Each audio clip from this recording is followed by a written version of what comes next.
directement aller chercher. Hop, c'est parfait. Hop là. Alors, est-ce que tout le monde voit bien? Parfait. Très bien. Alors, c'est bon? OK. Alors, bon, du coup, on s'est un petit peu présenté. Je vais rapidement nous représenter pour le replay.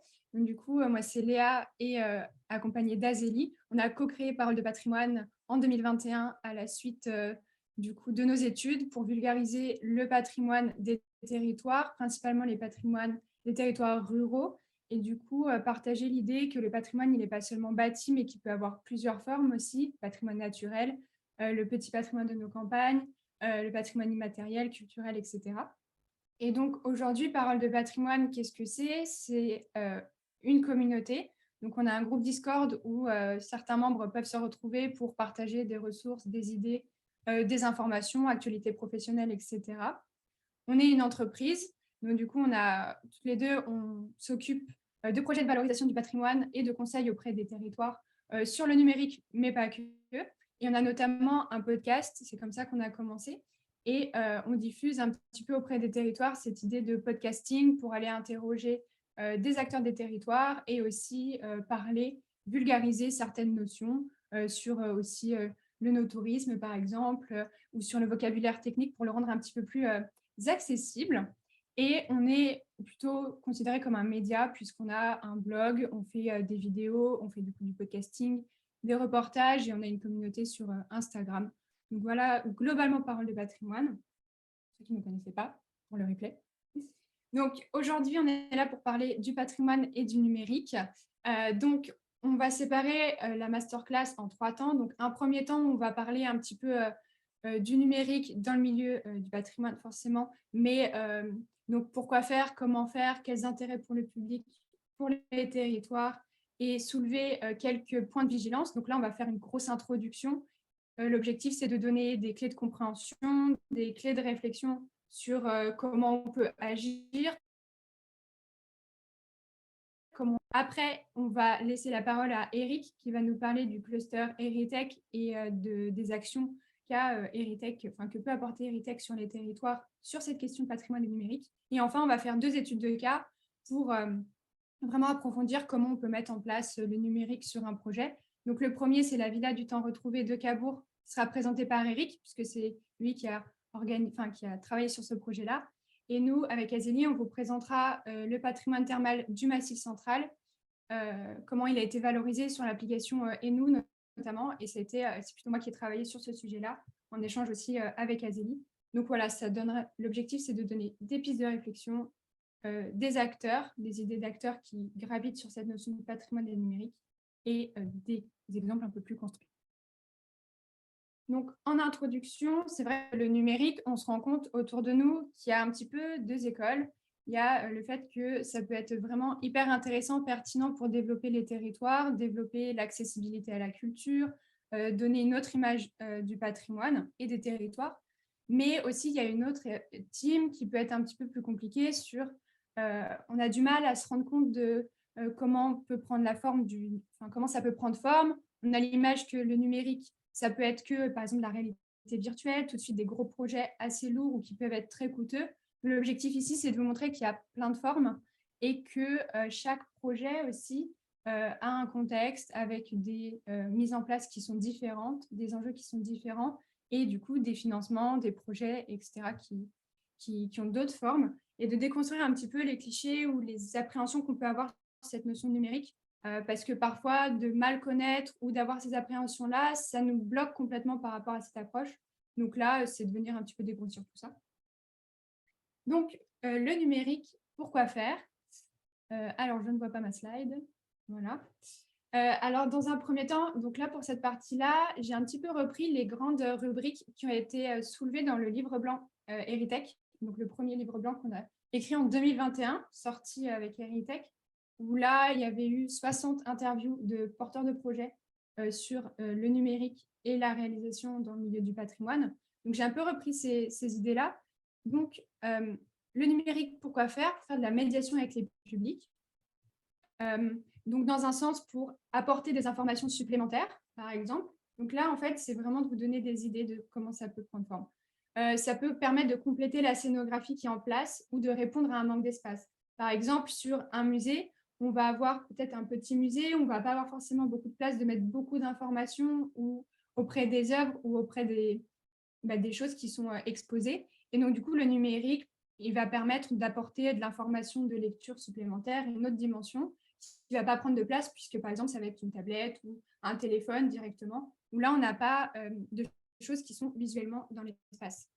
On va pouvoir proposer une nouvelle expérience de visite, une nouvelle approche, donc qui peut être plus dynamique ou qui veut toucher une nouvelle cible, par exemple, avec une approche plus ludique. On va avoir tout ce qui est la gamification avec les jeux. Et là, on ne va plus avoir la culture ou le patrimoine dans un sens très classique, avec le musée, une œuvre, une information sur l'œuvre, mais on va pouvoir s'amuser, faire un escape game, par exemple, dans le musée, et avoir complètement une autre approche du patrimoine, sans altérer ou sans avoir des choses physiquement mises dans la scénographie, ce qui fait qu'on a un musée qui a son image classique, on va dire, mais qui a une nouvelle approche grâce au numérique, qui apporte une nouvelle couche de lecture sur cet espace-là. On va aussi avoir, ça peut être un nouveau support de visite, donc pour accompagner les guides dans leur visite. Donc là, ce qui est important, c'est qu'aussi le numérique, il peut être vu comme quelque chose qui va venir remplacer l'humain, notamment au niveau de la médiation. On n'a plus besoin des guides parce qu'on a tout sur le téléphone ou tout sur la tablette. Ici, ce n'est pas l'idée. L'idée, c'est de penser le numérique comme quelque chose qui va être complémentaire à l'humain. Et par exemple, pour les visites guidées, quand on a un grand groupe, on va avoir le guide avec sa feuille A4 qui va montrer une photo d'archive et qui va dire regardez la photo d'archive, et puis il suffit que ce soit un groupe de 20 personnes, tout est au fond, tu ne vois rien. Et du coup, par exemple, avec le numérique, on pourrait avoir ce genre de données qui seraient sur les téléphones, où chacun aurait le téléphone pour pouvoir voir ces informations-là, et du coup, travailler en échange entre le numérique et la relation humaine. Donc, par exemple, ici, j'ai pris l'exemple de la table tactile à la Saline Royale d'Arc-et-Senans. Donc, c'est dans le Doubs ou dans le Jura, je ne sais jamais, c'est à la frontière.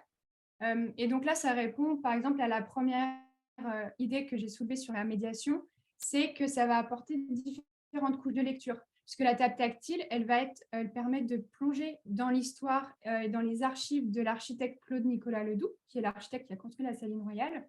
Et donc, en fonction de si on est curieux, amateur ou scientifique un peu plus, où on est un peu plus curieux sur ce domaine-là et calé, on va pouvoir aller chercher plus ou moins de l'information sur la table tactile, et on ne va pas avoir 107 pages dans un livret ou d'exposition avec plein de textes qui vont prendre de l'espace. Et là, dans la table tactile, on va avoir plein d'informations qu'on va pouvoir aller creuser en fonction de notre appétence avec le sujet. Et il me semble qu'il y a la même chose à la Villa du Temps Retrouvé, Eric, pour les écrits de Marcel Proust. Je trouve que ça fonctionne un peu pareil, non? Oui, enfin, il y a particulièrement une table de lecture, effectivement, pour consulter les manuscrits de Marcel Proust, et pas seulement, qui sont fragiles en l'occurrence, et donc les visiteurs peuvent effectivement feuilleter à loisir de manière numérique, mais l'effet est assez bluffant, parce qu'on a vraiment l'impression de feuilleter un livre. Ces tablettes d'un nouveau genre, ouais. Ah, super. Du coup, c'est assez complémentaire de montrer les différents usages au niveau de la médiation de ce que ça peut être. Après, c'est des exemples qui ne sont pas exhaustifs. C'est vraiment pour planter des idées. Je le répète, c'est après à vous d'en sortir ce que vous souhaitez, d'aller creuser différents exemples et de voir en fait à chaque projet, à sa solution aussi en fonction. Mais ça montre que justement le numérique est vraiment pluridisciplinaire, enfin, à plusieurs formes de mise en place. Ensuite, on a donc voir ce qui n'existe plus. Donc là, par exemple, ça va être pour reconstruire virtuellement un site détruit. Ça va permettre, par exemple, sur des châteaux forts ou des châteaux en ruine, des ruines, pour le public de se rendre compte de la grandeur, par exemple, du château quand il était construit entièrement, voir différents espaces aussi, différents aspects, pour comprendre pourquoi ce château, par exemple, voir l'évolution dans le temps, comment ce château il a évolué, quelle vision on en avait à l'époque, euh, comment il a évolué à travers le temps, pourquoi aujourd'hui il est comme ça. Donc, le numérique sur la question de réalité virtuelle, par exemple, permet vraiment de faciliter la compréhension et l'image de ce qu'on peut avoir du patrimoine. Ça peut aussi être l'occasion de le rendre accessible virtuellement, mais pour un lieu qui est difficile d'accès ou fermé au public. Donc là, ça peut être par exemple pour un public empêché, un public en situation de handicap en mobilité réduite, où là, on a pareil, un lieu en ruine ou un lieu avec des escaliers, par exemple. Je pense à la chapelle Saint-Michel-d'Aiguille au Puy-en-Velay, qui est tout en haut d'un promontoire rocheux. Un public en fauteuil roulant ou même en béquille, si on se casse la jambe, c'est compliqué de monter tout en haut. Et là, on va pouvoir voir virtuellement la chapelle, on va pouvoir voir l'intérieur, la vue qu'on a tout en haut depuis le site du bas, et ce qui va permettre de rendre accessible, entre guillemets, un lieu virtuellement. On va pouvoir rendre un lieu aussi ouvert, par exemple pendant des travaux de restauration, un changement de muséo, de scénographie. Et bien là, on va pouvoir quand même permettre au public d'avoir accès à de l'information, d'avoir accès à certaines parties de l'exposition, par exemple. Donc là, on a montré aussi les évolutions à travers le temps, ça je l'ai dit. Aussi retranscrire une ambiance passée, puisqu'avec le numérique, on ne fait pas forcément que reconstruire quelque chose de bâti. On peut aussi recréer des ambiances, on peut recréer des personnages, des animations. Et donc là, on va vraiment pouvoir reconstruire des fêtes, par exemple, ou des choses d'apparat. Je pense avec, j'ai perdu le nom, mais par exemple avec le son à Vaux-le-Vicomte, ils ont refait une reconstitution en son binaural. Donc le son binaural, on verra un peu plus le lexique plus tard, mais le son binaural permet d'avoir une reconstitution à 360 de son, d'immersion sonore. Et donc ils ont enregistré des scènes de l'époque à Vaux-le-Vicomte, qui permet en fait, quand toi visiteur, tu es dans le château, avec le casque, tu as l'impression d'être dans une scène d'époque. Donc là, le numérique, il a cet enjeu-là aussi, de pouvoir retranscrire des ambiances. Voilà. C'est des choses qui n'existent plus, mais qui pourtant peuvent revivre, aussi bien avec la réalité virtuelle que, par exemple, aussi avec le son. C'est la Donc là, on a... société, pour info, c'est la société narrative à Vaux-le-Vicomte. Merci, j'avais perdu le nom. Donc là, l'exemple aussi, c'est l'Histopad, qui est plutôt répandu comme outil. Donc Azélie, elle le connaît très bien, elle l'a testé la semaine dernière à Blois, justement, et moi, je l'ai testé l'année dernière aussi à Blois. Il est disponible à la Saline Royale aussi et dans d'autres châteaux. Ouais, quasiment tous les châteaux de la Loire, d'ailleurs, ils nous proposent un Histopad, plus ou moins gratuit. Ça dépend. Ça dépend des fois, c'est un supplément. Oui, des fois, c'est un supplément à la visite et des fois, ils te disent, vous pouvez prendre un Histopad, c'est gratuit. Ok, super. Voilà. Merci pour la précision. Et du coup, par exemple, là, pour revivre l'ambiance ou revoir certaines scènes aussi, voir l'évolution du château à travers les âges ou des photos d'archives, là, on va avoir le choix de la tablette qui est en fait l'audioguide augmenté qu'on emmène avec nous. Et quand on veut voir les scènes, on bouge l'histopad à certains lieux qui nous permettent de voir la scène comme elle était à l'époque, par exemple. Ensuite, on a aussi cette question de donner envie de venir sur le site. Donc, le numérique, il va permettre de pouvoir aussi proposer une image qui ne soit pas que sur le lieu même, mais grâce à Internet, par exemple, de partager une image et de donner envie de venir en donnant, par exemple, un aperçu de la destination. On va pouvoir donner un aperçu des paysages, des lieux, du patrimoine, mais aussi des œuvres. Sur les musées, on va avoir la numérisation de certaines œuvres ou certaines parties des musées qui vont être accessibles en digital. On va pouvoir faire des visites virtuelles ou retrouver certaines œuvres avec leurs fiches techniques, leurs fiches détails. Donc là, ça peut être intéressant aussi pour accéder à de l'information. Pour la recherche, par exemple, ou les exposés quand on est étudiant, ça permet d'avoir l'information sur une œuvre sans forcément se déplacer, par exemple, à Nîmes, au musée de la Romanité, pour aller voir un vestige, alors qu'on est à Clermont-Ferrand. Clermont-Ferrand-Nîmes, on a le train qui y va, mais c'est un petit peu long, je crois que c'est 4h30. Donc, avec Internet, c'est quand même bien pratique d'avoir, par exemple, le musée qui a numérisé une partie de ses œuvres. On va pouvoir proposer une expérience à vivre de chez soi. Ça s'est beaucoup fait avec le Covid, par exemple, où des expositions ont été renumérisées, où il y a eu des expériences qui sont faites avec des vidéos plus ou moins immersives qui permettaient de visiter un musée, de pouvoir se rendre compte d'un sujet. Par exemple, j'ai Pompéi en tête, je crois qu'ils avaient fait ça au Grand Palais. Je sais plus, Eric, j'ai plus le... Oui, absolument. Merci. Et par exemple, on pouvait avec notre téléphone faire apparaître une des œuvres de Pompéi dans notre salon. Et donc là, par exemple, là, c'était parce qu'on ne pouvait pas aller au musée, mais aussi derrière, ça permettait de se faire une pré-visite et de se dire, ah, c'est quand même vachement intéressant tout ça, on va pouvoir aller le découvrir sur place quand on pourra aller le découvrir sur place. Donc ça, c'est intéressant.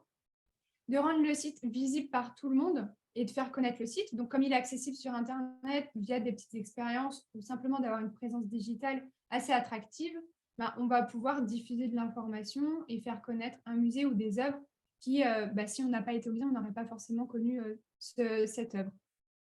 Donc, dans une certaine mesure, ça permet de favoriser l'accès à la culture, puisqu'on ne peut pas tous aller, par exemple, à Paris ou dans des musées nationaux, des grands musées ou des petits musées.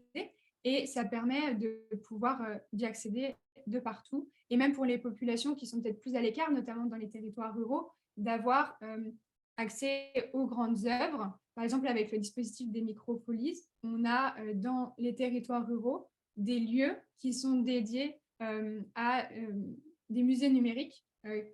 Donc, je n'ai pas toutes les informations exactes pour en dire plus, mais ça permet à la fois de rendre visibles les œuvres de n'importe où, mais aussi dans les territoires, de pouvoir avoir une médiation et d'avoir une sorte d'attache avec des musées et des grandes œuvres comme la Joconde au Louvre, dans lequel on ne pourrait pas forcément aller. Enfin, on n'irait pas forcément de prime abord, mais on peut quand même le voir depuis chez soi.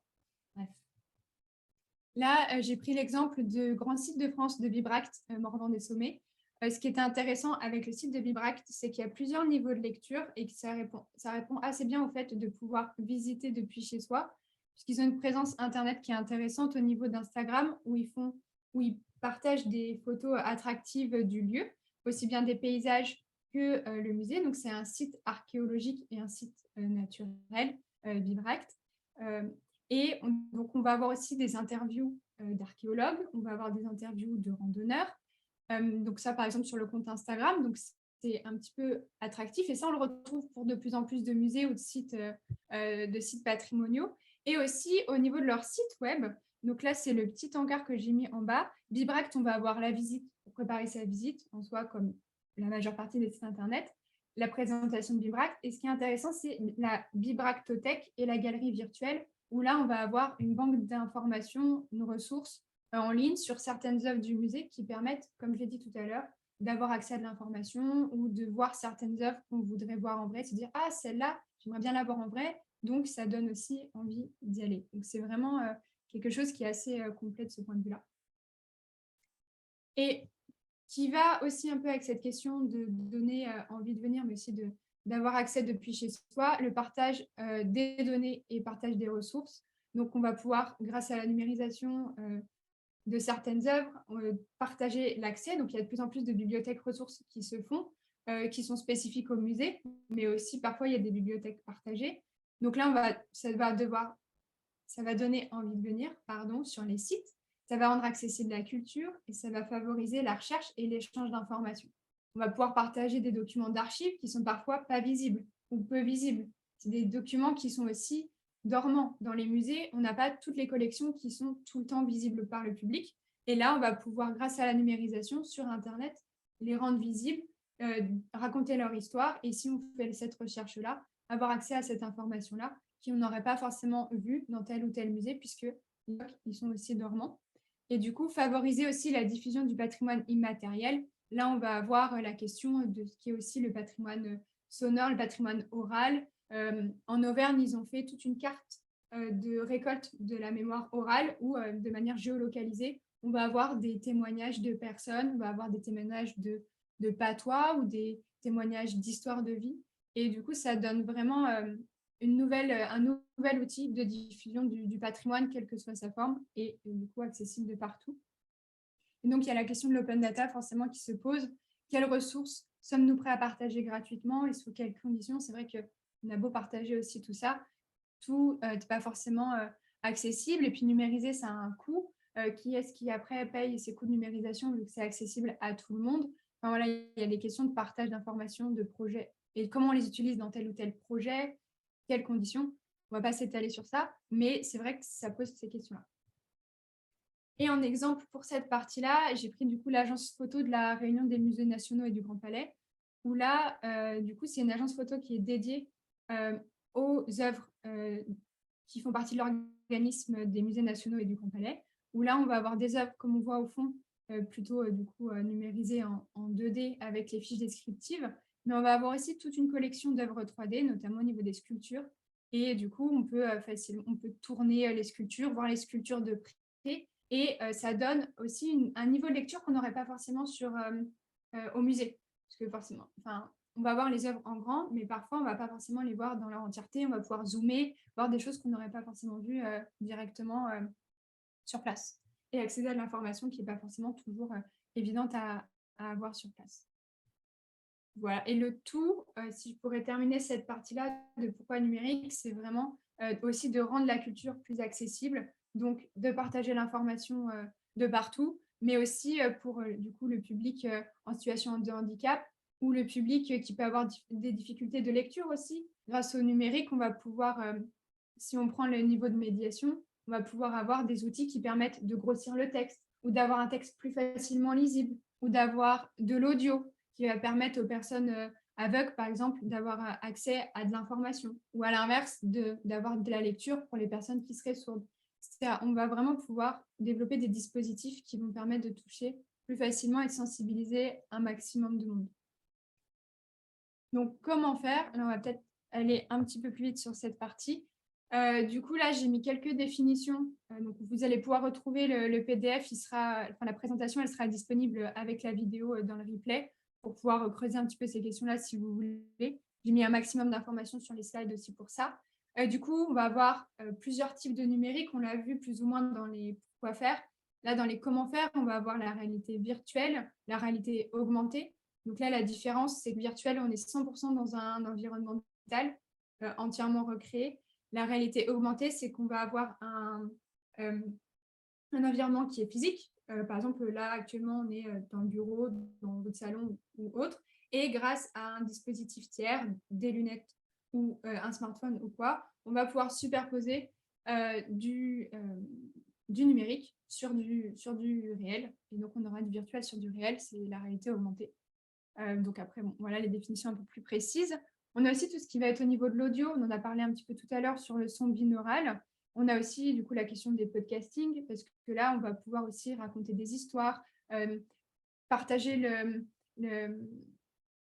l'information autrement. Et en fait, là, si on reprend un petit peu aussi, on a les audio-guides, où là, on va les avoir dans différentes langues. On va les avoir aussi pour les familles, pour les enfants, pour les parents. On va pouvoir, avec un seul dispositif, mixer l'information et s'adapter à plusieurs publics. Et donc, toute cette partie numérique, réalité augmentée, réalité virtuelle, le son binaural, etc., on va le retrouver sur différents types d'outils, sur des applications sur smartphone, par exemple, sur les tablettes tactiles, comme on a vu avec l'Histopad, les tables tactiles, comme on a vu à la Saline Royale, des maquettes 3D aussi. Donc ça, c'est la numérisation 3D. Une fois qu'on va avoir pris, par exemple, un bâtiment, on va avoir pu faire sa maquette 3D et l'imprimer, ce qui va permettre à une échelle différente au public, par exemple, qui serait aveugle, de se faire une image du lieu dans lequel ils sont et de pouvoir, grâce au toucher, reconstituer certaines choses. C'est le cas aussi, par exemple, sur des œuvres. C'est intéressant, ça, pas que pour le public qui serait, par exemple, malvoyant, mais pour un public peut-être plus jeune, de se rendre compte des matières ou de se rendre compte des reliefs, voire des détails qu'on ne verrait pas sur le make-up 3D. Et les salles immersives aussi, on n'en a pas parlé, je n'ai pas donné d'exemple, mais là, on va être sur des salles, par exemple, où toutes les faces vont nous transmettre dans une ambiance ou avec des écrans incurvés. Enfin, on a pas mal d'idées. Je ne sais pas, Eric, si tu veux en parler tout à l'heure, mais sur la Villa du Temps retrouvée, on a une salle immersive aussi où il y a un film qui se passe pendant un certain temps et la lumière l'écran disparaît et des œuvres apparaissent physiquement derrière et après le virtuel se remet en route et là on est vraiment dans une salle qui nous permet d'accéder à l'information. Voilà. Donc maintenant, quels intérêts pour les publics et quels intérêts pour les territoires de développer du numérique. Donc pour les publics, très rapidement, donc ça va permettre d'avoir plusieurs niveaux d'information, comme on l'a vu tout à l'heure. On va avoir pour un niveau peut-être un sujet plus ludique, plus famille ou pour les enfants, public plus amateur, connaisseur, etc. On va pouvoir découvrir de nouvelles offres culturelles, une nouvelle approche du patrimoine, des fois moins institutionnelle, pour se dire, bon, bah, moi, j'aime pas aller au musée, c'est pas forcément fun d'y aller entre amis, de déconstruire un petit peu ça et de se dire, bon, voilà, entre amis, on va aller faire un escape game au musée et on va apprendre des choses en s'amusant. Donc ça va permettre de construire une nouvelle approche, d'accéder à l'information plus facilement et aussi de redécouvrir un lieu connu avec une nouvelle approche, une nouvelle offre de médiation, où là, un musée qu'on connaît très bien, par exemple, un escape game, ça peut être intéressant d'aller faire, ou une scénarisation qui va être nouvelle, avec un audio guide, avec une tablette, ou des choses comme ça, qui vont nous permettre de redécouvrir le lieu et nous donner envie de revenir, de recréer une nouvelle expérience de ce lieu-là. Pour les territoires, ça va être par exemple de partager une nouvelle approche du territoire, donc de partager des lieux peut-être moins connus, peu connus, qui vont prendre de l'importance parce que le dispositif qui va être développé va attirer du public. On va pouvoir raconter dans la grande histoire, mettre en avant le petit patrimoine, donc raconter les petites histoires, les petites anecdotes, partager le patrimoine immatériel et donner envie de voir au-delà des grands sites du territoire, peut-être les plus petits sites qu'on va rendre attractifs avec une nouvelle approche et une nouvelle offre de médiation. On va pouvoir toucher de nouveaux publics, donc aussi bien des touristes avec par exemple une offre famille, mais aussi les habitants du territoire qui vont revenir découvrir ce lieu ou même découvrir ce lieu. On va pouvoir disperser le public sur tout le territoire et plus attirer le public en masse dans des lieux phares, mais pouvoir leur proposer d'autres expériences. Soit du coup, ça leur permettra de revenir puisqu'ils n'auront pas pu faire tout lors de leur première visite, mais aussi de pouvoir gérer les flux touristiques sur l'ensemble du territoire. Et c'est aussi du coup un nouvel atout d'attractivité qui permet de faire parler du territoire. Et on peut aussi imaginer des retombées économiques directes ou indirectes en fonction de ce dispositif-là. Comme Azélie disait tout à l'heure, par exemple, Histopad qui est payant dans certains musées en option. Donc là, c'est aussi un modèle économique qui peut s'inventer, s'imaginer autour de ce nouvel outil numérique, permet de faire venir du monde aussi dans ces lieux et qui va du coup générer de manière indirecte des retombées économiques sur le territoire proche, plus ou moins proche de cette activité-là. Voilà. Et donc rapidement, avant de laisser la parole à Eric, quelques points de vigilance, notamment pour l'utilisation du numérique, c'est par exemple d'accompagner les équipes dans la médiation numérique et les futurs visiteurs. Donc là, par exemple, on peut penser aux médiateurs ou aux personnes qui vont être directement avec le public, qui vont gérer directement la relation entre le lieu patrimonial, l'outil numérique et le visiteur. Donc, c'est de les initier, de les engager aussi dans le projet pour qu'ils se sentent concernés, qu'ils puissent s'en saisir et savoir comment le dispositif fonctionne et s'en servir au mieux pour conseiller les visiteurs et aussi aider les visiteurs à se saisir de l'outil. Parfois, ce n'est pas forcément évident, peut-être pour un public, par exemple, plus âgé, de se saisir d'une tablette tactile avec des expériences qui vont être complètement différentes. Ou par exemple, si c'est une application à télécharger, proposer de la télécharger depuis l'Office du tourisme avant d'être sur le territoire, s'il manque peut-être d'Internet ou s'il y a des informations, il y a besoin d'aide pour l'utilisation. Pensez que le lieu, il est unique et que le projet, il l'est aussi. Ça, j'en ai parlé au tout début. Toutes les pistes de réflexion qu'on a là et tous les exemples, il ne s'agit pas de copier-coller l'exemple de l'Histopad à Blois sur le château de Saint-Saturnin, par exemple, en Auvergne, pour avoir le même effet waouh, le même retombée, etc. Il y a un contexte de projet, il y a un contexte de territoire, il y a des objectifs aussi de projet. Et derrière, du coup, le numérique, il va prendre une forme différente. Et il y a assez de formes de numérique pour répondre à ces questions-là, aux problématiques. Et de copier, entre guillemets, le site d'à côté parce que ça a bien marché chez eux, ça ne veut pas dire que ça marchera bien chez vous. Définir les objectifs et les impacts en amont, puisque justement ces objectifs et les volontés d'impact, de retombées, etc., c'est ce qui va permettre de trouver la bonne solution, de savoir aussi quel budget vous pouvez avoir, ça va vraiment donner les orientations et il y a des bonnes questions à se poser dans cette optique-là et pas se dire moi, je veux faire une tablette tactile avec réalité augmentée sur mon site et on fait comme ça, mais plutôt de penser les objectifs et les impacts qu'on va avoir. Et là, on trouve la solution numérique adaptée. Ensuite, le numérique ne remplace pas l'humain, c'est un outil c'est un outil et un support. Donc là aussi, c'est pareil, on a parlé tout à l'heure avec les guides, avec les médiateurs, c'est vraiment aussi d'impliquer les personnes qui vont être ressources sur ces sujets, enfin, ces outils numériques qui vont permettre aussi de les alimenter, d'aller les solliciter pour co-construire le projet et après qu'ils puissent s'en saisir comme un support, un outil en plus et pas un outil de remplacement et pas créer des tensions entre l'humain et la technologie. Intégrer justement les acteurs locaux, les habitants dans les différentes étapes du projet, ça permet aux habitants de se saisir de l'outil, de le comprendre, de pouvoir y apporter leurs connaissances aussi, et après d'en faire de vrais ambassadeurs sur la promotion de ce dispositif-là, qui va être une promotion et un coût marketing gratuit, puisque un local qui va avoir participé à la rédaction d'un script ou avoir raconté une anecdote qui se retrouve dans un audio guide, il va être fier de pouvoir partager cet outil à sa famille et aux personnes qu'il connaît autour de lui. Et du coup, on a une rayonnance du projet qui est plus grande et plus facile si on implique les différents acteurs dedans plutôt que de faire un projet dans son coin. Et enfin, le numérique n'est pas une fin en soi et ce n'est pas forcément la solution à la problématique que vous avez sur le territoire, ou ce n'est pas forcément la solution finale pour valoriser votre patrimoine. C'est une des clés qui peut être étudiée. Et voilà, c'est pas de faire parce que le numérique, c'est un outil en vogue, que c'est forcément la meilleure solution en fonction de vos problématiques et des coûts financiers que vous avez. Voilà pour la partie gros catalogue d'idées et de moyens pour ma part.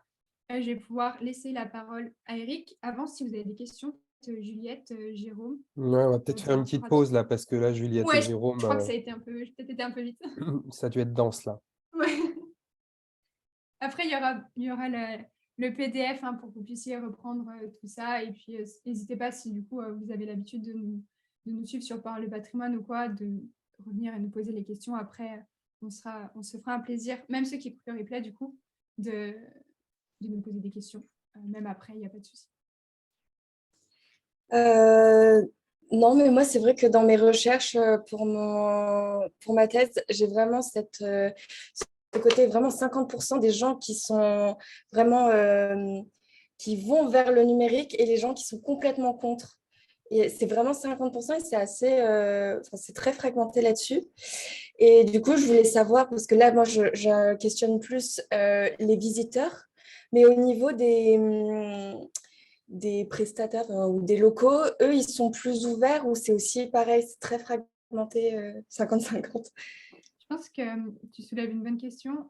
Après, c'est que Eric, je pense qu'il aura une meilleure réponse peut-être que la mienne, mais en tout cas, les territoires, c'est vrai qu'on a cette question aussi de 50-50, enfin peut-être un peu plus ou moins, mais c'est vrai qu'on a souvent aussi des personnes, quand on parle de numérique, de se dire ça va nous coûter cher, c'est souvent la question financière qui ressort, ou pourquoi je développerais ça, tel outil ou plutôt que tel outil. Et souvent, on s'appuie aussi justement sur la bonne idée du voisin, du coup, on va faire ça nous aussi. Et il y a une malconnaissance de tout ce qui est des possibilités et du sujet, où souvent, ils vont être réticents ou ils vont s'appuyer sur les clichés. Et du coup, c'est aussi un peu le rôle des RITEC et du coup, par le patrimoine aussi de déconstruire ça.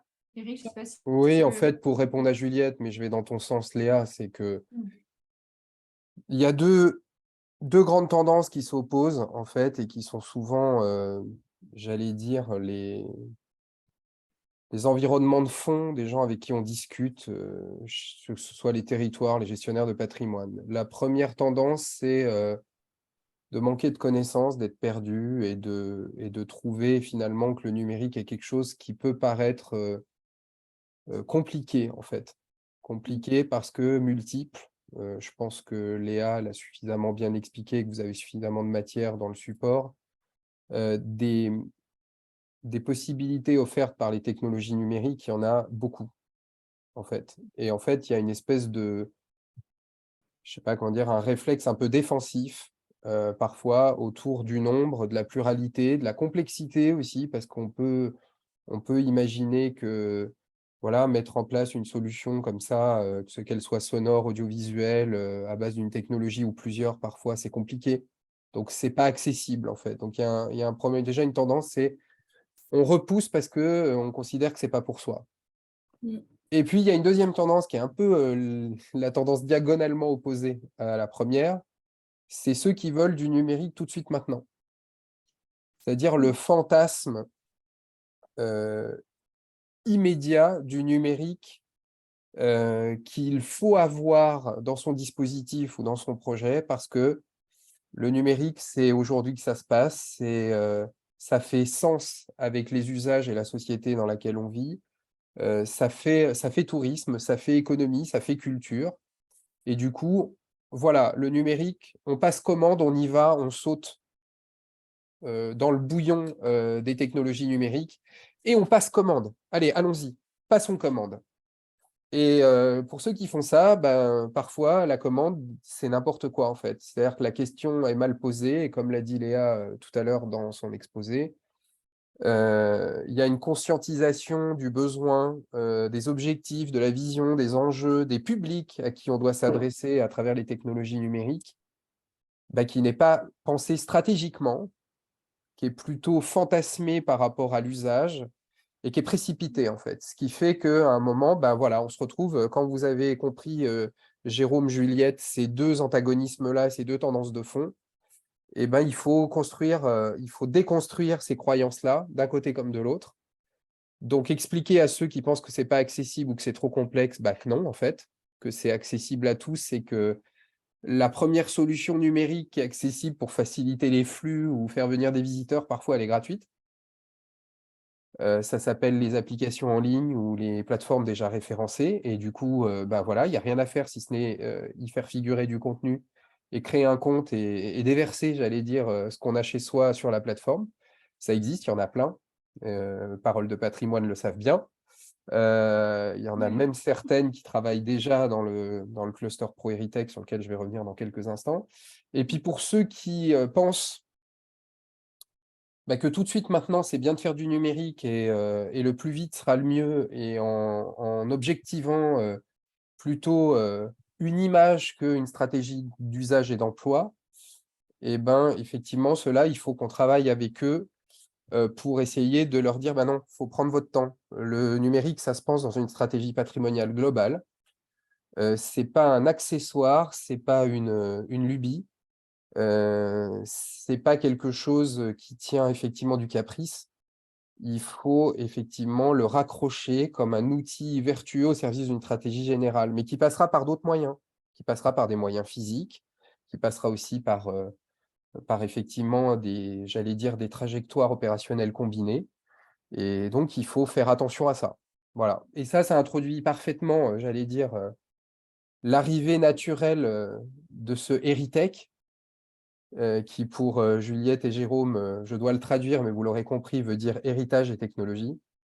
Et donc, on est au départ sur une idée qui est née il y a 4 ans, de vérifier finalement assez simplement, à travers un rendez-vous qui a pris la forme d'un forum, quel était l'écart entre les outils technologiques numériques et justement les connaissances des gestionnaires de patrimoine. C'est quoi l'écart? Est-ce que l'écart est petit? Est-ce qu'il est grand? Est-ce qu'il y a un trou dans la raquette ou pas? Et est-ce qu'il faut réduire la fracture qu'il peut y avoir entre certains gestionnaires de patrimoine public ou privé et ces outils-là? La réponse a été, vous vous en doutez, oui. Il existe des écarts, alors pas pour tout le monde. Il y a quelques équipements culturels, quelques gestionnaires de patrimoine, quelques territoires qui sont parfois un peu en avance de phase et qui ont pris des dispositions, y compris, j'allais dire, à bras-le-corps, le chantier de la numérisation patrimoniale. Néanmoins, il reste un énorme trou dans la raquette pour la majorité des gestionnaires qui, aujourd'hui, ne se tournent pas forcément vers le numérique pour les raisons que je vous ai citées tout à l'heure. Donc, je t'invite à aller sur... voilà. Donc, on a créé Heritech au départ, qui était plutôt une dynamique collective, donc une dynamique qui mêlait la participation des gestionnaires de patrimoine et des acteurs du tourisme, les institutions, les réseaux associatifs patrimoniaux thématiques et les entreprises, évidemment, qui représentent les technologies numériques. Donc, on s'est tous réunis pendant 3 années consécutives au Puy-en-Velay, en Haute-Loire, vous connaissez bien du coup, puisque vous êtes de la région Auvergne-Rhône-Alpes tous les deux. Et on a discuté d'un certain nombre de thématiques de travail. On s'est rendu compte qu'effectivement, il y avait des manques. On a discuté, on a fait des ateliers, on a on a fait venir des experts, des spécialistes. Et pour aller un cran plus loin, à l'issue de ces 3 années j'allais dire, de stimulation, d'échange, de concertation, on a décidé de transformer Heritech, qui était finalement une dynamique collective au service des territoires de gestionnaires de patrimoine, en société. En créant une société finalement de services basée au Puy-en-Velay, qui puisse aller sur 2 axes principaux que vous pouvez lire sur le slide. C'est d'un côté la montée en compétence des gestionnaires de patrimoine, c'est QFD de ce que j'ai dit tout à l'heure, expliquer, sensibiliser, acculturer, casser les croyances autour du numérique et montrer effectivement qu'en le prenant du bon côté et en le prenant d'une manière stratégique, on pouvait en faire un levier, un outil extrêmement performant et qualitatif, voire même accélérateur d'une fréquentation et d'une économie.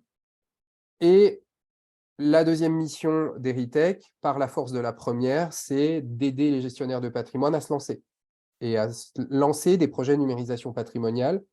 Et la vertu d'Heritech, vous l'avez compris, c'est d'être à la fois acteur de la sensibilisation de la formation, d'être un accompagnateur de type conseil, assistant à maîtrise d'ouvrage pour ceux qui se lancent dans des chantiers et dans des projets, et d'animer et de faire de l'intelligence collective avec une plateforme d'entreprise qui s'est regroupée. Il y en a aujourd'hui 7 que vous voyez à la verticale. 7 entreprises qui aujourd'hui vont, comme le disait Léa tout à l'heure, de l'application mobile, en passant par le son, en passant par la reconstitution 3D, les galeries virtuelles, la gamification aussi du patrimoine, et voilà, et quelques autres expertises, à couvrir une sorte de 360 degrés de la numérisation patrimoniale, et qui est capable effectivement de se pencher et de se mettre au chevet des gestionnaires qui souhaitent réfléchir, qui souhaitent se lancer et le faire dans de bonnes conditions avec des technologies qui peuvent être complémentaires les unes des autres. Voilà comment est né Heritech et voilà comment le cluster Heritech Pro existe aujourd'hui. Donc, comme je l'ai dit tout à l'heure, Heritech travaille en partenariat avec un certain nombre d'institutions, de réseaux thématiques que vous pouvez voir en particulier sur ce slide-là. Donc, on retrouve des associations thématiques comme la demeure historique, comme le Centre des monuments nationaux, comme Cités remarquables, les petites cités de caractère, etc., qui sont des partenaires stratégiques qui, à travers leurs environnements et leurs écosystèmes, nous permettent d'avoir tribune et de discuter avec un certain nombre de gestionnaires pour essayer de faire avancer voilà, cette dialectique, cette envie de révéler et de former des gens sur ces principes. Et ça fait maintenant, voilà, alors Heritech SAS est toute jeune puisqu'elle a quelques mois, mais Heritech, la dynamique collective, a déjà 4 ans. Et du coup, voilà, ça donne des envies d'essaimage territorial, déjà en région Auvergne-Rhône-Alpes, là où on est né.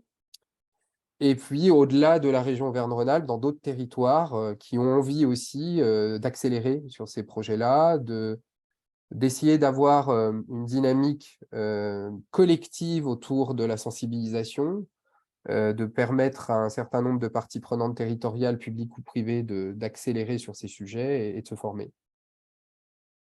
Et donc, si on passe à la slide suivante, voilà, ce qu'il faut retenir en fait d'Heritech, et c'est ces 2-3 slides que vous allez voir après qui sont capitales. Heritech s'adresse à tous les patrimoines. Pourquoi je dis ça? Parce qu'il y a un peu une recrudescence, pour ceux qui écouteront le replay, ou pour vous, Juliette et Jérôme, il y a un peu une recrudescence du patrimoine bâti dans le numérique. Vous avez entendu parler, comme le disait Léa tout à l'heure, les scans 3D, le fait comment dire, de reconstituer des choses qui n'existent plus, en particulier des patrimoines bâtis qui peuvent être en ruine ou qui auraient pu avoir disparu. Mais les autres patrimoines sont très, très intéressants. Léa en a parlé aussi, mais nous, on considère que la numérisation des patrimoines, elle s'adresse autant à la biodiversité, donc au patrimoine naturel, que à des savoir-faire qui sont en perte de vitesse ou qui sont en train de disparaître en termes j'allais dire, d'expertise. Donc, pouvoir aussi conserver, préserver des savoir-faire industriels ou des savoir-faire artisanaux qui sont en train de disparaître, c'est très, très important. Et aussi travailler, comme le disait Léa tout à l'heure, sur des choses plus immatérielles qui sont liés, par exemple, ça peut être la gastronomie, ça peut être des sujets autour de l'oralité, de la littérature, etc. Donc ça, c'est très important. Et le slide qui est après, et non moins important, c'est qu'il ne faut pas oublier que les actifs patrimoniaux couvrent des enjeux qui sont multiples. C'est-à-dire que la culture et les patrimoines sont déterminants dans l'économie d'un territoire, par le tourisme, mais par aussi les emplois qu'il crée, sont déterminants par le caractère environnemental. On peut considérer qu'aujourd'hui, prendre soin de ses patrimoines, c'est avoir une action clé en faveur de l'environnement, des environnements. Ça a aussi une implication dans le social. Je parlais des emplois, je parlais aussi de la naissance des vocations auprès des jeunes. Avoir des patrimoines qui peuvent être préservés et valorisés sur un territoire et les rendre accessibles aux plus jeunes, c'est une façon aussi de créer de la vocation, soit dans les métiers, soit dans les pratiques et les usages. Et enfin, l'attractivité. Nous pensons qu'un territoire qui prend soin de ses gestionnaires de patrimoine, que ce soit public ou privé, et de ses patrimoines, peut en grande partie en tirer profit en termes d'attractivité touristique, mais aussi résidentielle. C'est-à-dire qu'aujourd'hui, avec ce qui s'est passé post-Covid, une zone rurale qui aurait des très beaux patrimoines, j'étais à Nolay, en Bourgogne-Franche-Comté, hier, Nolay, qui est sur la route des vins et qui fait partie, c'est un très joli endroit en Côte d'Or, qui est un tout petit peu enclavé, mais qui se trouve pour situer entre Beaune et Chalon-sur-Saône, en plein milieu des vignes bourguignonnes. Je peux vous dire que le maire, Monsieur Monin, qui est un élu très dynamique, est en train de structurer sa ville autour des patrimoines. Et a en plus, j'allais dire, une population de jeunes sur son village de 1480 âmes importante. Il y a des écoles maternelles, élémentaires et même un collège, ce qui est assez rare pour être souligné. Et en fait, j'allais dire l'adéquation patrimoine-éducation, vie des résidents à Nolay et tourisme, ben voilà, c'est une quadrature qui est intéressante pour générer de l'attractivité sur cette petite ville. Peut-être passer à la slide suivante si tu veux bien, Léa. Voilà, donc ça, c'est un exemple avec qui on travaille en ce moment, que ce soit les réseaux, que ce soit aussi les territoires et les villes. Voilà, on a pas mal de collaborations en cours. Et bon, Heritage, bien que l'entreprise soit jeune, se développe et travaille. Et bon, on va voir, je vais vous donner un exemple après avec la ville de Cabourg, justement. Et donc, Cabourg, justement, c'est l'exemple que Léa et Azélie ont souhaité que je vous présente aujourd'hui, et je les remercie encore pour ça. Alors, évidemment, qui dit numérisation patrimoniale dit forcément acteur de la numérisation, et dit le studio Novae, que je vais présenter en quelques mots. Novae, c'est donc un membre du cluster Heritage Pro qui travaille sur de la reconstitution numérique historique, haute qualité, et qui valorise les patrimoines par la reconstitution en 3 dimensions, avec des assets numériques qui sont multi-usages. C'est-à-dire que Novae va vraiment travailler sur un monument ou un patrimoine qui soit industriel ou culturel ou cultuel, ce qui est le cas là avec l'abbaye royale de Chelles, va la reconstituer de manière ultra précise avec un... c'est bon. Oui, Jérôme? Ah. C'est bon, merci. Ah, Jérôme, ok. Je pense que c'était une petite erreur. Oui, donc l'abbaye royale de Chelles a été reconstituée, donc un parfait jumeau numérique de l'abbaye qui est assez bluffant. Je ne peux pas vous le faire tourner là parce que je pense que la visio ne le supportera pas, mais c'est assez bluffant de voir avec quelle minutie le studio Novae arrive à reconstituer l'abbaye royale, et à partir de jumeaux numériques peut permettre un certain nombre de déclinaisons. Des déclinaisons qui peuvent être cinématiques, des déclinaisons qui peuvent être audiovisuelles avec des films et qui permettent de faire tourner le modèle. On a ensuite un patrimoine industriel qui est la Cité internationale de la dentelle et de la mode à Calais. Donc là, vous la voyez reconstituée comme elle était il y a quelques siècles de ça, avec les machines qui pèsent quelques tonnes qui trônaient à l'intérieur de la manufacture. Et donc, tout ce modèle-là tourne. Hein. Là, vous le voyez de manière fixe, mais en fait, tout bouge. Vous voyez des personnages là que vous apercevez qui sont des ouvriers qui travaillent dans la filature et qui peuvent se déplacer, j'allais dire, quand le modèle existe et tourne réellement. Et en fait, comme vous pouvez le voir, voilà, à travers une image fixe, malheureusement, mais ce type de reconstitution est incroyablement efficace pour replonger les visiteurs effectivement dans l'histoire de l'endroit, du patrimoine bâti concerné, mais qui est un patrimoine au-delà du bâti qui travaille aussi sur tout le patrimoine immatériel. Là, on est sur la filature. Bon, vous imaginez bien que là, on peut aller très, très loin en termes de restitution et de discours en termes de préservation. Et il ne faut pas oublier que ce type de modèle aussi permet souvent en avance de phase, c'est-à-dire avant même que le projet de manufacture soit réhabilité, d'aller au contact d'un certain nombre de populations, parmi lesquelles les entreprises mécènes, les pouvoirs publics qui vont vouloir aussi subventionner la réhabilitation de cet édifice et partager avec eux un certain nombre d'atouts du site et de perspectives. Si on va sur un peu plus loin, s'il te plaît, Léa. Donc, on vous enverra, vous pourrez aller sur le site d'Heritech, voir le showreel, je vous y invite, hein, allez vous promener sur le site heritechfrance.fr.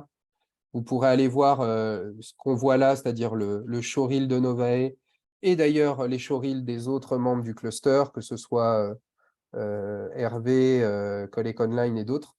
Et vous verrez que c'est assez bluffant, les réalisations, et assez intéressant de pouvoir se projeter à travers cette bande démo pour voir tout ce qui est possible de faire, que ce soit au niveau des différents types de patrimoine.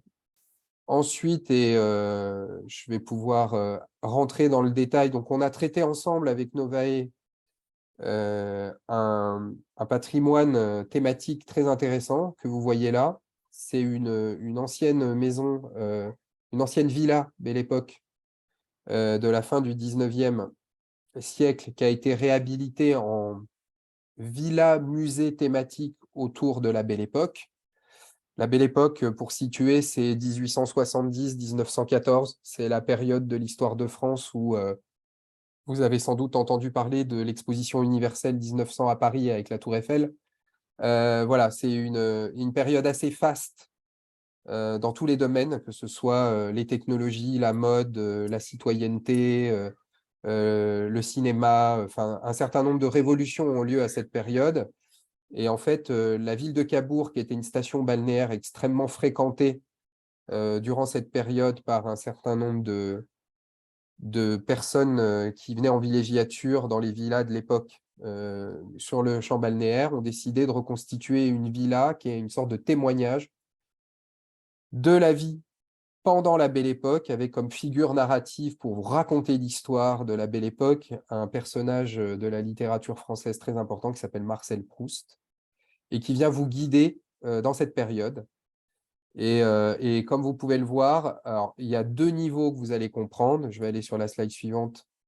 C'est que vous voyez bien que le numérique, donc la Villa du Temps retrouvé, c'est un parcours où vous faites finalement, au début des parcours, vous êtes dans une sorte de capsule temporelle où vous remontez le temps à travers une salle immersive que vous voyez devant vous, qui est une salle immersive qui vous fait reculer d'un bon siècle pour vous plonger dans la vie de cette période-là.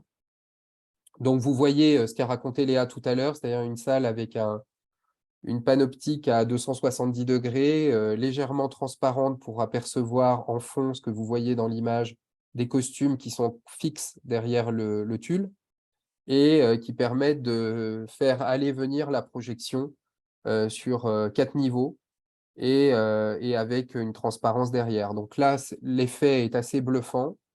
Vous pouvez vraiment, pendant quelques minutes, vivre ce changement d'époque. Et après, vous circulez à travers un parcours semi-permanent, que vous voyez là, qui est comme si vous étiez dans la villa d'un contemporain de la Belle Époque, et vous voyez des accrochages d'œuvres, qui sont des œuvres qui viennent des plus beaux musées de France. Donc, ce qui a été génial dans cette opération, c'est d'associer à la fois le numérique à une politique de prêt et de prêt et de dépôt faite par les plus grandes institutions nationales, et qui permet d'aller de salle en salle et de vous proposer une sorte de parcours où vous pouvez, et je te demande juste de rester 30 secondes encore là-dessus, Léa, c'est avec la capacité, comme vous pouvez le voir à l'image, de vivre la villa comme si vous en étiez un des propriétaires. C'est-à-dire vous pouvez jouer au piano, vous pouvez vous asseoir, Et vous pour l'avoir pouvez... testé aussi, c'est incroyable. Enfin, C'est assez rare pour être souligné, parce que c'est le cas nulle part ouais, ailleurs, en fait, de c'est pouvoir incroyable pour le coup. s'asseoir sur des mobiliers nationaux hein, qui ont été prêtés, qui sont faits pour ça, et de passer du temps à l'intérieur finalement de cette villa qui reste une présentation muséale et muséographique, et qui vous permet de vivre la Belle Époque de l'intérieur, de prendre un bouquin dans une bibliothèque qui est disponible, et voilà, et d'avoir cette séquence un peu relationnelle, assez immersive avec la villa. Ensuite, quand on continue, l'intérêt pour la ville de Cabourg, il y en avait deux. C'est d'utiliser le numérique déjà pour la promotion et la valorisation de ce patrimoine. Donc, ces slides, vous allez voir, vous connaissez le Web 1. Le Web 1.0, c'est quoi? C'est le site Internet de base. Donc là, il y a le site Internet de la villa. Je ne vais pas vous faire un grand discours là-dessus. Deuxièmement, le Web 2.0. Ah, on rentre dans les médias sociaux, on rentre dans des Facebook Live, on rentre dans un certain nombre de considérations que vous connaissez bien aussi. C'est le Web 2 et avec l'ensemble de ces interactions. Et puis, il y a le Web 3 qui arrive, où là, on cherche à aller plus loin. C'est-à-dire, on va utiliser les technologies, comme on se le disait tout à l'heure. Et je reviens sur ce que disait Léa, sur les usages, sur l'intérêt, sur tout ce qui a écrit précédemment dans le document, et je vous y renvoie d'ailleurs bien volontiers. C'est que là, sur un exemple précis, on accorde aux technologies immersives et aux technologies digitales un effet complémentaire de ce qui existe déjà dans le rapport au numérique. C'est-à-dire, on ne va pas refaire du Web 2, on ne va pas refaire du Web 1. On va essayer d'utiliser les technologies numériques pour aller plus loin en termes d'usage et en termes d'intérêt. D'où le côté stratégique. Quand je vous montre ça, c'est aussi pour vous dire que ça a été pensé de manière stratégique et complémentaire en termes d'usage. Et si on va sur la slide suivante, on arrive au cœur du réacteur. C'est que là, vous voyez, il y a deux choses très importantes. C'est que la villa, au-delà de la salle immersive qui fait partie du parcours scénographique, il y a deux autres objets numériques qui ont été réalisés. Le premier, c'est le jumeau numérique de la villa, bien avant qu'elle existe. Donc, un peu comme je le disais tout à l'heure sur la cité de la dentelle de Calais ou sur d'autres jumeaux possibles, c'est d'avoir, et vous voyez, hein, entre la photo finale et le jumeau que vous voyez à droite, il y a très peu d'écart.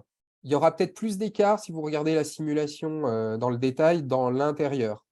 Mais en tout cas, pour se projeter en avant et pour imaginer ce que pourrait être la villa à terme, avant même que le chantier commence, je ne vous cache pas que c'est un outil exceptionnel. Cet outil, il a permis quoi? Il a permis de montrer ça. Je reviens sur ce que disait Léa sur les publics. Hein. Ça a permis de montrer ce jumeau aux parties prenantes territoriales, c'est-à-dire le département du Calvados, la région Normandie, qui sont financeurs et bailleurs publics de la villa du Tortrouvé et de sa réhabilitation. Ça a permis de montrer ce jumeau numérique à de potentiels mécènes. Ça a permis de montrer ce jumeau numérique aux Cabourgeais, tout simplement en leur permettant de regarder et de participer à cette immersion. C'est la slide suivante d'ailleurs, où vous allez voir qu'on leur a proposé un casque de réalité virtuelle et l'ensemble des Cabourgeais ont pu chausser le casque, en tout cas ceux qui le souhaitaient, pour se projeter dans la villa à terme. Donc on a utilisé le jumeau numérique à bon escient pour préparer l'arrivée du chantier. Donc vous voyez le port du casque à droite et les gens qui plongent dans la villa avant même qu'elle existe.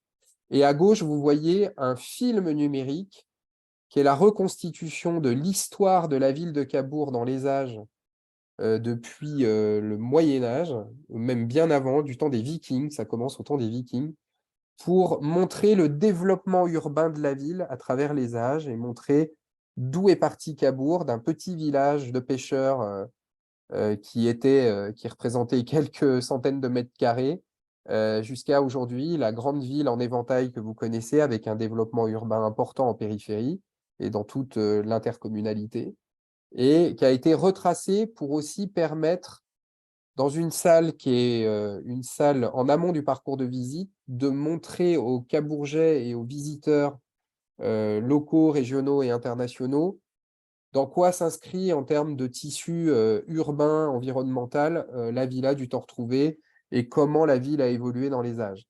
Et ça permet d'avoir une double fonction, c'est-à-dire la fonction globale, donc d'interprétation de l'architecture et du patrimoine dans son ensemble, et d'arriver après sur la villa avec un jumeau qui permet de se projeter sur la villa elle-même, avant maintenant de rentrer à l'intérieur de la villa qui est maintenant édifiée et qui permet un super parcours en son sein. Voilà, donc en fait, vous voyez bien là que le numérique, et je terminerai là-dessus, 3 dimensions différentes pour un seul et même projet: la préfiguration,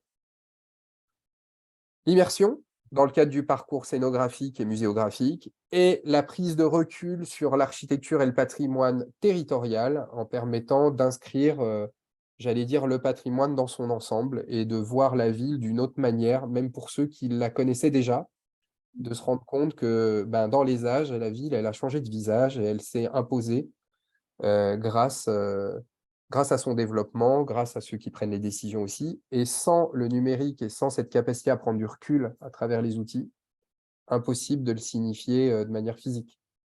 Vous pouvez mettre toutes les maquettes du monde, mais ça ne remplace pas l'effet d'une maquette numérique comme celle-là. Voilà, en quelques mots.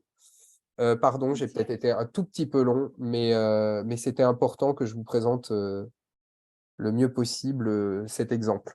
Et Ouais, non, merci de votre écoute. c'est un projet super transversal tu as pu rebondir sur tout ce qui a été dit en introduction, donc c'est top. Merci beaucoup, Eric, de nous avoir présenté ce projet. Avec grand plaisir, et merci à Juliette et Jérôme pour leur écoute.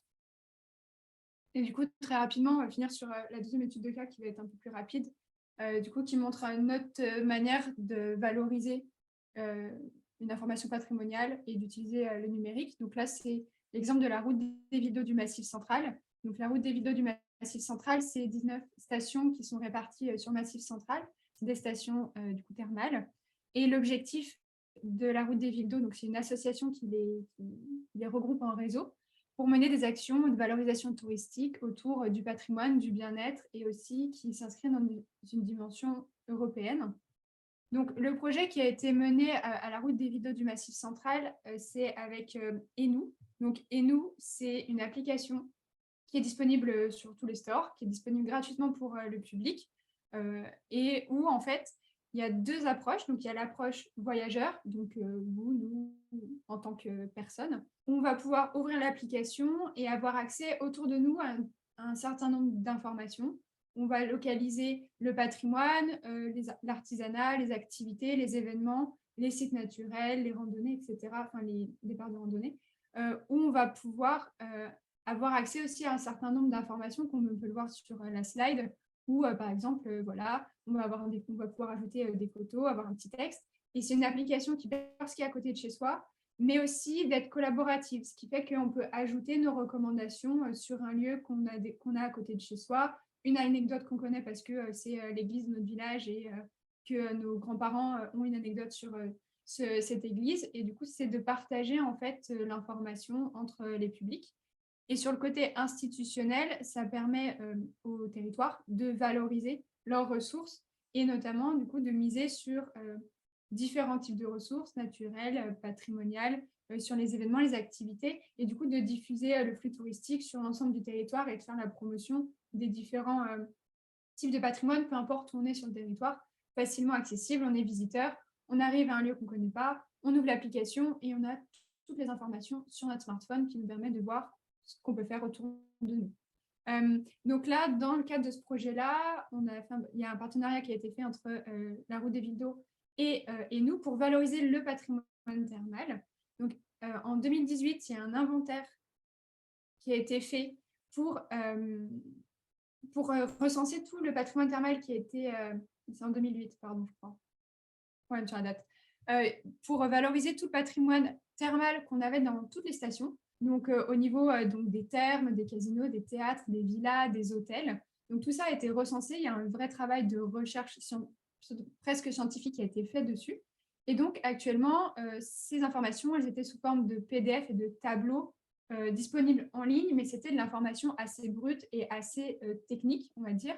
Et donc, l'objectif, c'était de travailler à la valorisation de cette donnée pour la rendre plus facilement accessible pour le public et plus facilement digeste, on va dire, pour tout type de public qui ne serait pas forcément amateur ou déjà sensibilisé à cette question-là. Donc, l'objectif, c'était de partager l'information. Et nous, ce qui était intéressant, c'est comme je vous l'ai dit, on a toute une communauté qui est construite dessus, puisque du coup, on peut tous accéder à l'application. Et donc, ce n'est pas que le patrimoine thermal qui va être mis en avant, c'est tout le patrimoine autour de nous. Et du coup, si on va par exemple à Roya, qui est une ville thermale, on s'y rend, mais on ne sait pas que c'est une ville thermale. Quand on va ouvrir l'application, on va se rendre compte qu'il y a un certain nombre de points d'attractivité autour de nous. Et là, on va pouvoir accéder à l'information, l'histoire thermale, les différents lieux, etc.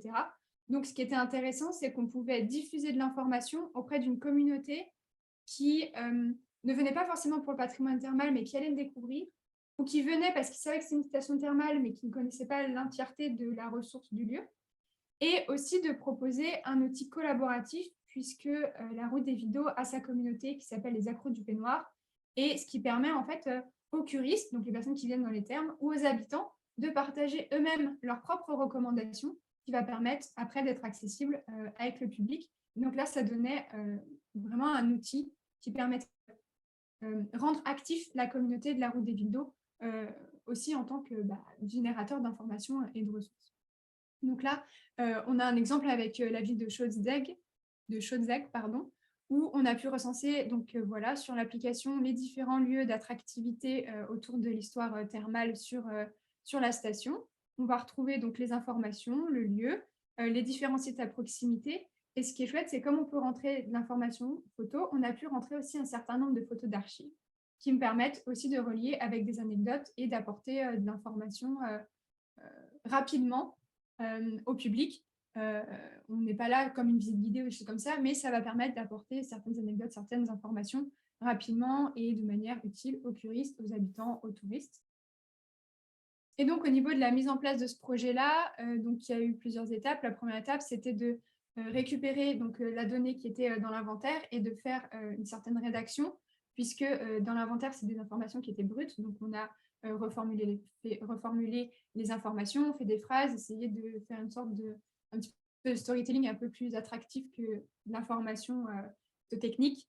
On a fait de la recherche de photos et de photos d'archives pour alimenter un petit peu ce projet-là. On a co-construit effectivement aussi le dispositif avec les équipes, puisque à l'époque, donc c'était l'année dernière, et nous, ils étaient en plein développement. Depuis, ils ont fait pas mal de mises à jour qui permettent d'avoir des profils, notamment de contributeurs, de créer nos propres guides de voyage pour partager l'information au public, etc. Enfin, il y a pas mal de nouveautés. Si vous avez l'occasion de télécharger l'application et d'être curieux d'aller voir un petit peu comment ça se passe, il y a plein de fonctionnalités très, très chouettes. Si vous aimez partager le patrimoine, ça peut être un super outil pour vous. Et du coup, là, on a vraiment co-construit le projet avec eux. Et on l'a vraiment aussi utilisé dans la stratégie de communication dans son ensemble. Donc, on a l'outil. Donc, maintenant qu'on a mis l'information sur l'outil, il a fallu diffuser auprès du public, lui dire, voilà, si vous voulez de l'information sur le patrimoine thermal, vous téléchargez ENOU et vous allez avoir l'information. Donc, on l'a utilisé justement en parallèle. On refaisait tous les sites web des accros du peignoir. Donc, c'était idéal en timing. Et ce qui fait que sur chaque page, où on va avoir le détail, donc ici, c'est sur Roya, on va avoir les informations qui concernent la station de Roya au niveau du bien-être, du patrimoine, etc. Et là, en bas de page, on va vraiment retrouver l'outil qui va permettre d'en savoir plus sur l'information et peut-être de donner aux curistes, voilà, moi, je voudrais faire une cure. Je ne sais pas ce qu'il y a à faire autour du lieu où je vais aller, puisque une cure, ça ne dure pas toute la journée. Donc, généralement, c'est une demi-journée, donc il faut s'occuper le reste du temps. Ou alors, les accompagnants, eux, ils ne vont pas au terme, donc il faut les occuper. Et donc là, on propose directement dans le site web cette ressource qui est ENOU à télécharger et pour se renseigner aussi à distance. Ce ce qui permet de se dire, OK, donc moi, si je prends ma cure ici, j'ai tout ça comme information autour de moi, ça à aller découvrir. Et donc, c'est devenu aussi, voilà, on l'a vraiment intégré dans toute la stratégie de communication. Donc, ensuite, pourquoi, pour résumer, pourquoi ce projet-là? Donc, c'était un outil pour aller plus loin dans la mise en avant des pépites du territoire proche des thermes. Donc là, c'était vraiment de remettre en avant le patrimoine thermal et pas que, mais de rendre du coup attractif la station thermale dans son ensemble, de raconter le patrimoine thermal, parce qu'effectivement, des fois, on ne se rend pas compte de tout ce qu'il y a, et aussi de ressortir les petites maisons, les détails des maisons ou des hôtels où on ne connaît pas forcément l'histoire, et de se positionner aussi en tant que dispositif innovant, puisque la route des villes d'eau a une mission de réseau. Et donc, l'objectif, c'était aussi de construire un projet qui mettait en avant le patrimoine de l'ensemble du réseau. Et vu qu'on retrouve tout le patrimoine des stations du réseau, on retrouvait les guides sur les profils et ça permettait de savoir si on était à Roya, qu'on a une autre station thermale à Châtel-Guyon, à la Bourboule, et si on est un petit peu attiré par ce sujet, de pouvoir se balader et aller creuser l'histoire des thermes du réseau. Donc voilà pour la petite étude de cas vraiment en rapide. Je vous invite à aller voir par vous-même aussi Enu, c'est un super outil, et qui fait partie du cluster Heritage. Absolument. Voilà, il faut le souligner. Ce n'était pas prévu. À l'époque où on a fait ce projet-là, ça ne faisait pas encore partie vraiment d'Heritage. Et du coup, voilà, les grands esprits se rencontrent. Donc, c'est sur ça qu'on finit cette masterclass. Je pense qu'on a un petit peu dépassé. Désolée pour ce temps. Merci beaucoup de votre présence. Peut-être le mot de la fin à Juliette et à Jérôme. Oui, j'allais justement sur ça. Je voulais juste rapidement finir. Si vous voulez un peu plus d'informations, on avait aussi fait un podcast avec Eric et Margot, aussi justement de Sunaido, où on a développé la question aussi du NFT, des data. On a été creuser un petit peu plus des sujets. Et on représente aussi justement Jacques Abour dedans. C'est une petite discussion d'1h15, je crois déjà, donc, sur le numérique. Absolument. Donc, voilà, si vous avez des questions, Juliette, Jérôme, ou des retours d'expérience aussi peut-être sur le numérique, la parole est à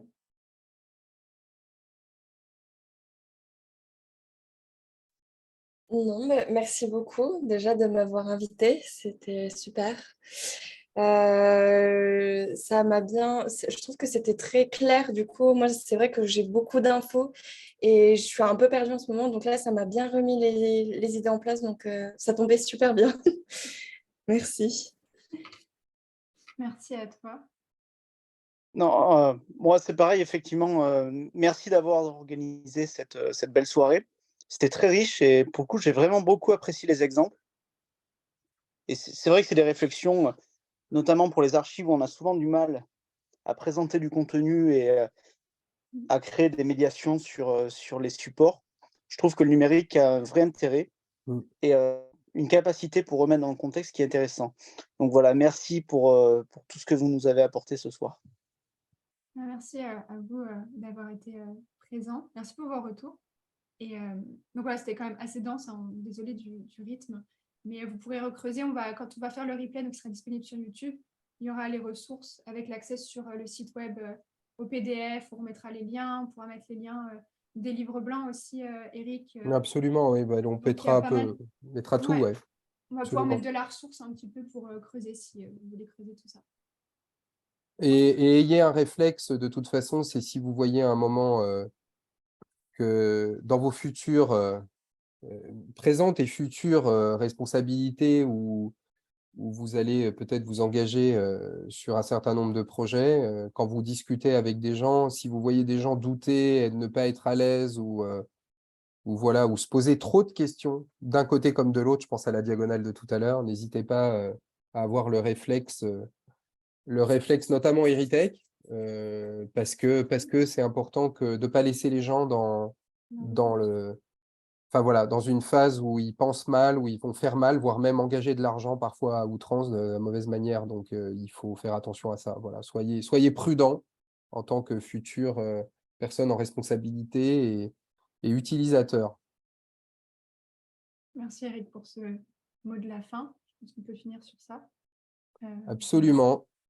On vous souhaite une bonne soirée et puis n'hésitez pas sur Parole de patrimoine si vous voulez nous poser d'autres questions, partager des des choses. On est là pour discuter aussi, c'est chouette. Une Eh belle ben, bonne soirée à soirée. tous. Bonne soirée à Merci, bonne tous. soirée. Merci beaucoup. Merci. Bonne Au soirée. revoir. Au Au revoir. revoir. Bonne soirée.